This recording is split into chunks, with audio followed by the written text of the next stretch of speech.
Hi, I'm Erin Williams, and I'm the author and illustrator of Commute.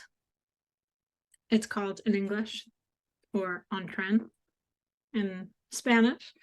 And it is my graphic memoir about my experience with being a woman in public.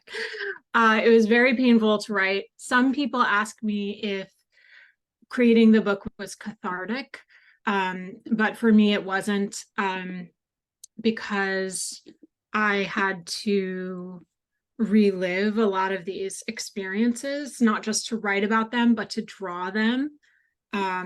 So I had to sort of put myself, literally draw myself into some very painful memories from my past. But I do think over time it has been healing, especially when people reach out to me and tell me that the book means something to them, or that they felt seen, or that their experiences in their past were validated. By reading the book, that's the best part. It makes the pain worth it. All of this, the sort of collective harm or trauma that I describe in the book, it's still very present in my life. I'm still figuring out how to live with it and how to negotiate it, and where I can give myself more agency, or where, I'm still trying to make sense of the past. And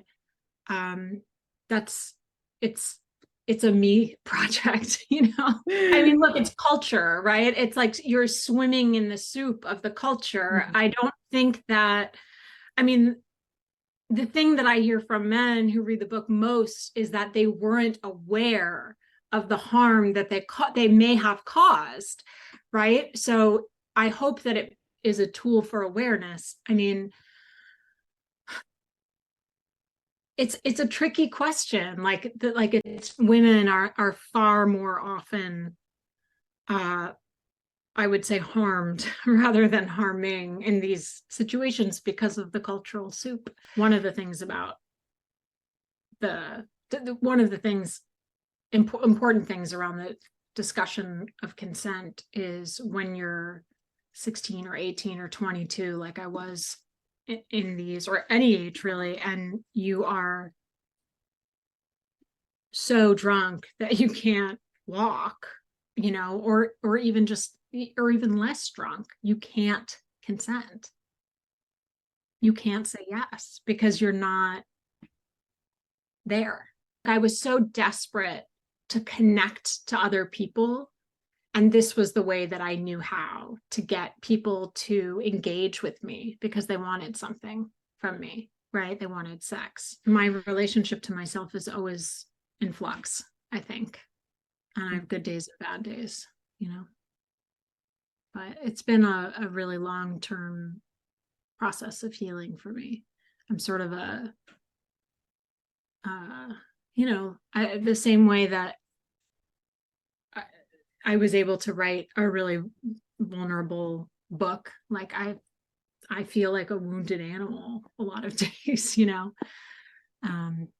so trying to, it's still a struggle to figure that out, what my relationship to my own body is. And I think it's very powerful to be vulnerable with others and share the parts of yourself that you're most ashamed of, because it helps people, like the women or the people that I heard from that said, I had experiences like these where it wasn't really clear to me what happened, but I had a bad feeling about it and I didn't know what to do with it and how to make sense of it.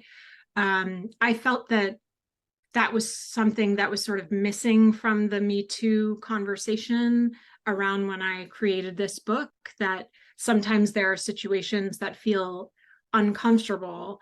And when you look at that in the microcosm of one individual, and then you project it into the culture as a whole, right? Misogyny, patriarchy, the devaluing of women.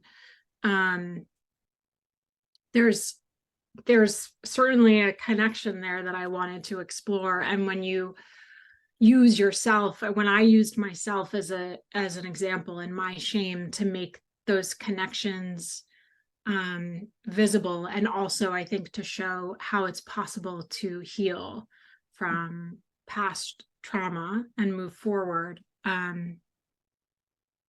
Yeah, that was really powerful.